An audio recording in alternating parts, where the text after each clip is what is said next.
Hello friends, అందరికీ happy Sunday అండి. అందరి ఇళ్ళల్లో మటన్ చికెన్ వండుకొని హ్యాపీగా ఎంజాయ్ చేస్తున్నారా?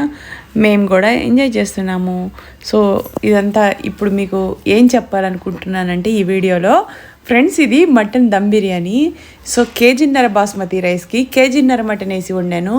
సో ఇలాంటి మటన్ బిర్యానీ మళ్ళీ మళ్ళీ మీరు చూడాలనుకుంటే యూట్యూబ్లోకి వెళ్ళి చూడండి. ఎందుకంటే మా సొంత ఇల్లు కట్టుకున్న తర్వాత first time mutton dum biryani, నాట్ చికెన్ కర్రీ, పెరుగు పచ్చడి, ఖీరు, కట్ట ఇవన్నీ యూట్యూబ్లో చేసి ఎక్సలెంట్గా అయితే చేసి కుమ్మేశానండి. నేత్రానందం అయితే మీకు ఫుల్గా ఇస్తాననుకుంటున్నాను. అర్జెంటుగా ఎవరైనా వీడియో చూడకపోతే యూట్యూబ్లోకి వెళ్ళి చూడండి. ఇప్పుడు నేను మీకు పెడుతున్న వీడియో 1 year బ్యాక్ వీడియో అనమాట. సో అప్పుడు వీడియో ఈరోజు ఎందుకు పెడుతున్నానంటే యూట్యూబ్లో ఇలాంటి వీడియో, ఫ్రెష్ వీడియో మా సొంత ఇంట్లో ఫస్ట్ టైం చేసిన వంట పెట్టాను కాబట్టి చూడమని చెప్తున్నాను. ఇంట్లో ఏదన్నా ఇప్పుడు అంత పెళ్ళిళ్ళ సీజన్ కదండి, పూజారి గారి నెంబర్ అవసరం ఉంటే స్క్రీన్ మీద పూజారి గారి